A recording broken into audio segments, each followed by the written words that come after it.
Okay, and now we've got a question on videotape. I think this is from a viewer in Calgary. And he's got a question for you, as I say. Here it is. Okay.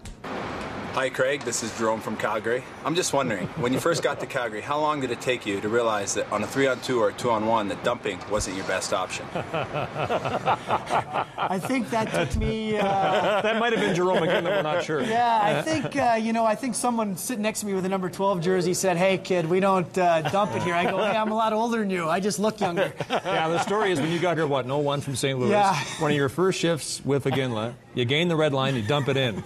And he skates over to you after and says, "Hey, Craig, that's not what we're doing here." Yeah, he said, "You know what? You're not playing in St. Louis anymore. You're playing with me in LA or in Calgary." So he goes, "No more dumping. We gotta make some plays." Is that when you knew chemistry between you is strong? Yeah, I think that was, he said it in a good way, but he was serious. Yeah, I mean, sure. There's no doubt about it. But and it just kind of went from there. And then I think actually Jerome didn't even like having me on the team the first when the trade came. He pretty much didn't talk to me for like 5 or 6 days. So it's weird that we kind of have such a good friendship. Now that it's been 6 or 7 years. Oh, you think he actually resented your presence for the first week here? Well, yeah, he actually said, he goes, "We got enough pluggers. What'd you, we traded Corey Stillman for you." So, maybe not in those words, but I could tell that was the underlying gist of what was he saying. really good friends with Corey, though? I don't know. I don't know. I think he just thought, coming from St. Louis, I was a checker, and I was up for the Selke, and that was going to be, what I was doing here. And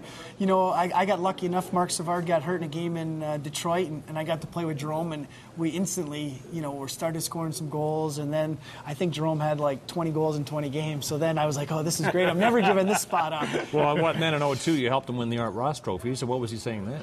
Well, then it's after the first 5 or 6 games, he was great. He just that's one thing about Jerome. He's a superstar in this league, but he's just a good person, and that's what makes him. That's why you got to get him out there and get him a little bit more exposure in the U.S. too. Email question, Tim, from Drake in Fernie, BC. With the West race being so tight, what sort of advantage do you think there is to winning the division? Well, obviously for us, we've been playing so much better at home than on the road, so we definitely feel like, hey, this is an opportunity, if you can win a division, to be able to play at home and just get the home games to start out with. And then, hopefully our road record, we've been working on it, we're talking about it, we got to bring the same tenacity that we have at home on the road. So, it's always huge to win the division and just get that home ice advantage. But have you ever seen anything like this Northwest battle where for a period of about a month there, and it's still sort of the same way, every game seems to be for first place? Well, it was. I mean, I remember watching, even when I wasn't a part of it, that it seemed like, 1 point separated the top and bottom teams. And now, now we're starting to play each other a little bit more, and maybe we're going to get some separation. But it's just every game is like the playoffs right now.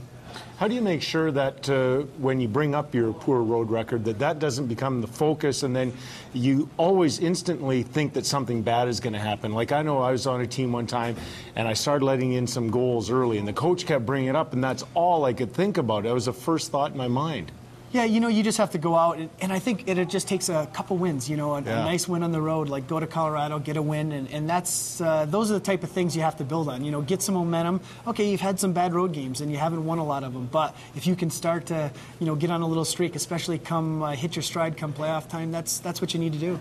Craig, you've been around long enough to know that it's so tough to get there. And as we said earlier, you got to within one period of winning the Stanley Cup back in 04. It was, as we've said, a magical run. You were prominent in it. What do you recall most about it? I just think how the team came together. Every round we were picked not to win the round. So we just felt like we were underdogs and we had a lot to prove. And it was just so much fun. And the guys, I don't think anyone really expected us to be there, and just the way Canada kind of rallied around. Even people in Edmonton, Toronto, Montreal, everywhere they were pulling for the Flames, and it was definitely a great feeling. And you look at it and it gives you goosebumps watching it again, and hopefully it'll happen someday soon. Great team chemistry. How do you duplicate that with this team? Because it's a far different team, more talented, if you ask me. Oh, definitely. I mean, you know what? We, not to take anything away from the guys here before, but you look at Langkow, Husilius, Tanguay, definitely guys with high skill and you know, a lot of great players. But I think when it comes to playoffs, you know, you got to have grit and you got to get in there, and we have a good combination of both. So, you know, it's going to take everybody. And, you know, I think the one thing that hurt us in that playoffs that we weren't as deep as we'd like to be, and I feel like, you know, this team here has a lot of depth, and that's only a good sign for the future. Right. I have ferreted out another question on the BlackBerry. This is from Hal in Three Hills, Alberta. Craig, it seems that the Rookies of the Year talk has surrounded Malkin all season, having played with Andrzej Kopitar. How good of a young player is he, and should he get some Rookie of the Year consideration? I think definitely. He's special, right? He's one of those guys. He's, you know, you just watch him in practice and you see what he does day in and day out. The moves, the patience. He's a big guy. He's got soft hands. I mean, it's fun to watch, and he has no fear out there. And that's the way he's got to play. He comes and works hard every day, but you know, it's tough because we're not getting the exposure out there for him, and he definitely deserves it. I mean, it's tough, and a lot of nights, you know, he's not getting to play with a guy like Crosby, you know, night in and night out. You know, some nights it's just he's got other young guys on his line, but he seems able to carry the load. Yeah, I guess that's a big problem on the West Coast, isn't it? You guys are playing when most of the voters in the East are in bed, and a lot of people thought last year there was no way that Joe Thornton would win the Hart. Yeah, I mean, you know what? You never. I mean, even when Jerome was up for the awards here, you just know how hard it is because yeah, people go to bed. I mean, everybody, they don't get to see a ton of games, especially LA, because they start at 7:30 instead of even 7. That's why they didn't know I was a good goalie in LA. They know it, Kelly. They know you're good. Everywhere I go, they ask about you. Yeah. Okay, Craig Conroy back in Calgary, where he's had his greatest NHL success. Our guest on After Hours. When we come back, he'll tell us how Patrick Roy almost ended his career before it started. Pass, Conroy working in, shoots, he scores! Oh, baby, what a play! James hold it in, Morris down low, shot, scores! Top shelf shot from Conroy. Conroy and right. Here's Craig Conroy, in, scores! Short-handed! Aguila, Jelena, Conroy knocked it out of the air and scores! Grabbed by Modry, Conroy goes for the net, scores! Alex Tanguay, back to Conroy, deflection, rebound, he scores! Craig Conroy! Standing ovation for Craig Conroy. Back at the Saddle Dome, we continue live now with After Hours, and our guest Craig Conroy. It had a lot to do with Jerome McGinley winning the Art Ross Trophy in 01-02. McGinley 96 points that year, and you had your career high, 75 points, 27 and 48. So, finish this sentence. If you don't like the pressure of playing in a real hockey market like Calgary, then... And there's no correct answer. I just want your thought on this. Ask for a trade, because you know what? It's going to be it's a hockey hotbed. I mean, if you don't like it, it's time to get out. Did you miss that? You know what? I really did. You know, I didn't know if I would, but you know, we didn't even have a beat writer go on the road with us.